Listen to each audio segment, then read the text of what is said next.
It was a cameo appearance from Peter Crouch. A very good one, though. Yeah, but he made such a difference when he came on. Well, what did he add? Well, you could see, certainly in the first half, with the two centre-backs, Maguire especially, was so comfortable, you know, and then all of a sudden, and Alan said it was during the game, he changed the whole dynamic of it. The ball, everything started to come through Peter Crouch. He was flicking it on. He's been a nuisance, great touches. And I just thought it was an exceptional cameo, as you say. The goal could have had the winner. And Peter's a sort of player, until you play alongside him. And I remember going to Southampton, I remember thinking to myself, I'm going to play with this big lanky player. He can't really play. I'm not too sure about him. I'm sorry, Peter, but I mean this in a nice way. I'll get there. Until you work alongside him, he is exceptional. Every aspect of his game, he's got such a great touch, appreciation of players that play alongside him, can score goals and brave. Because make no mistake, the equaliser is not because he's 6'7", it's because he's got the desire to win the ball. And I thought today he was fantastic. And you know what, I'm sure, and Alan and I, you agree, you know, you want to have people that can make an impact that come off the bench. Well, not only that, I've been managing against him for 10 years, and you know, he's a handful. You know, your centre halves are never comfortable. And not only that, it makes the team put crosses in the box. Stoke was sort of going round the box, but once he's in there, you go, oh, put it in the box, and suddenly there was chances galore. Yeah, 3 goals as a substitute already this season for Peter Crouch, an incredible option to have coming off the bench. Let's go back to the start of the game, because Leicester seemed to be pretty much in control early on, certainly when they got the goal. As Ryan Shawcross said in the comments just at the end of the game during the interview, that he was causing them plenty of problems. There was good link-up play. Demarai Gray on the left-hand side was causing problems. Mahrez especially as well, and they just deserved it at that moment. And it actually looked, if it had got to half-time 1-0, you start to ask questions how Stoke would get back into it, and that's where the goal coming at a really good time, and it was a good piece of play. From Stoke's point of view, they'll be delighted with it. It's a sort of pattern of the post, isn't it? So, really good goal from Xherdan Shaqiri, also a fantastic performance from Kasper Schmeichel, who made some really important... It was a good save, good height, and I think he did exactly the right thing, but it was 60 seconds later, and but there was a few things that Mahrez did in that game, it just almost back to his best. Didn't you think Mahrez and Vardy were good today? Really good. I did, really good. And that touch there, as Alan says, you think you're trying to show him one way, just takes you out of the equation. Technically, he's as good as anybody. Leicester had to bring Iborra off. How did that affect the game? Well, it did.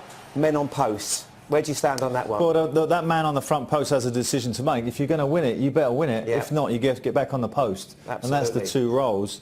And the problem you have as a manager, your assistant will doing the set plays probably, was for me, and he'd come and say to me, look, we're going to make a sub, and we're going to take off a big fella and put on a smaller one, so we're going to be slightly weaker on that near post.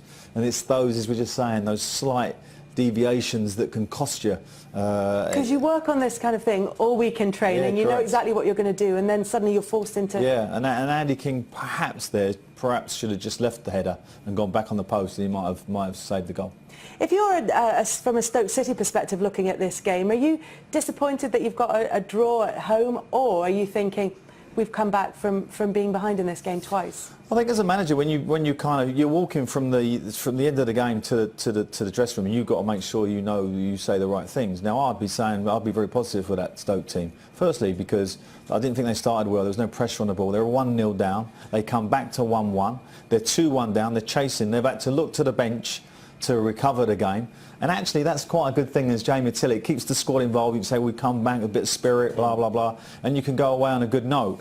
So this, although a draw today for Mark Hughes at home, isn't a bad result. And likewise for the Leicester manager, of course, it's a good result. What does that do from a point of view of the system as well? Because I did feel, I know it was only a short space of time, but when they went to a 4-4-2, you're talking about Stoke, right? Yeah, Stoke. It just looked better. You know, I feel that's the way that Stoke have had so much success here. And I like playing 3 at the back, but it has to be the right personnel. But when you had the 2 up front, you know, or even 1 and 1 behind, it just seemed to look, you know, better for them. Peter Crouch was dropping in. They got balls into the box.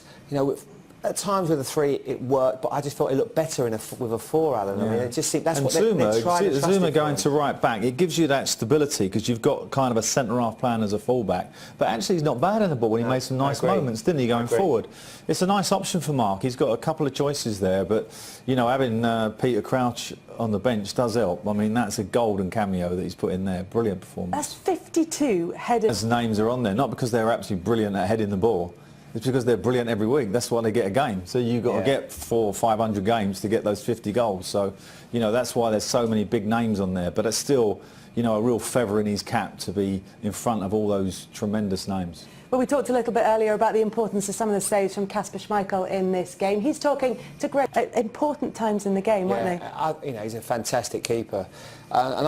He was actually quite interesting to listen to how managers trying to change small details, trying to keep the ball a little bit more. And it's a hard one with Leicester because of what they did when they won the league was so exceptional.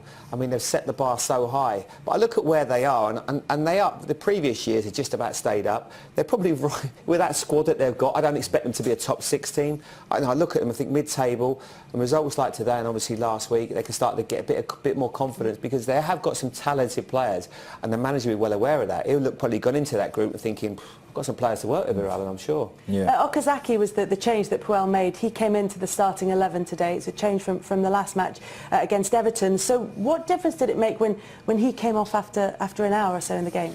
Well, what he does is he kind of shores you up. Not only does he play offensively, obviously in that number 10 position, but he comes and helps that extra midfield player. And Inacio, when he come on, didn't really do that. And Stoke got a little bit more on the ball. And Andy King may be at fault for the goal. So sometimes the subs, indirectly, just through injuries, it just doesn't work out. And you reflect on it and think, maybe I could have kept him on a little bit longer or done something else. But he's finding out about this team, as Kasper said there. He's finding out as he goes along, and the assistants are telling you information. You're seeing with your own eyes, and you're trying to work out what is the best solution. One of the problems I think he has in that team, the two central midfield players, both decent defensively and very aggressive in their tackling and positioning. It's the forward passing that worries me a little bit. Around the corner to Vardy, a little bit more kind of imagination. What Drinkwater did superbly well for them. They just need to gain a little bit more of that, I think, to get back to where they were. When did they look best in the games you've seen them, the 2 games you've seen them now under Claude Puel, in terms of how they set up with Mahrez maybe in the number 10 or Okazaki in the number 10 and Demarai Gray out wide? What I think works? that's their bit. I mean, Demarai Gray or Albrighton are two. Because Albrighton's done a great job for them, but you have to be disrespectful to say that he hasn't. When they won the league, he was fantastic. He can cut in crosses. I think that when they're at their best, it's almost I always think they're at their best when they haven't got the ball.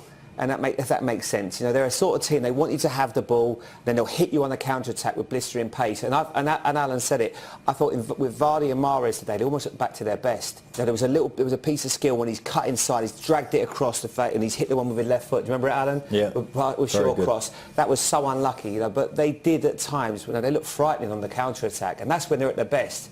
And I think that's what the manager has to get used to. How can I get the best out of these players? And at times it will be by bringing teams on, letting them have the ball, let them have possession, and then hit them with pace on the counter. Do you think, Alan, that that's part of why Claude Puel's been appointed as the Leicester boss, to be able to play the likes of Mahrez and Gray in the same team, which hasn't been happening? Yeah, I've got to be honest, it does look like there was some sort of mandate to do that, whether by him or the club to him to exercise. But what I would say is, looking at him and looking at what he did at Southampton, he's quite a progressive thinking coach. He looks to go and try and win the game. He's not kind of we'll see what we can get today. That's quite an offensive team he's played at Stoke away today. And that's brave for him in his second game, even with a victory under his belt. So, if he takes that forward with this group, I think they'll respond to that. And I thought all the players that were involved in the side that won the league, Morgan, Simpson, Fuchs, the boys we've mentioned, Kasper, they all played terrific today, really well. And it's those ones that are missing, that not quite Drinkwater and Kante, that's where they're just missing that bit. Well, Jamie's desperate to get in on there. We'll be able to hear what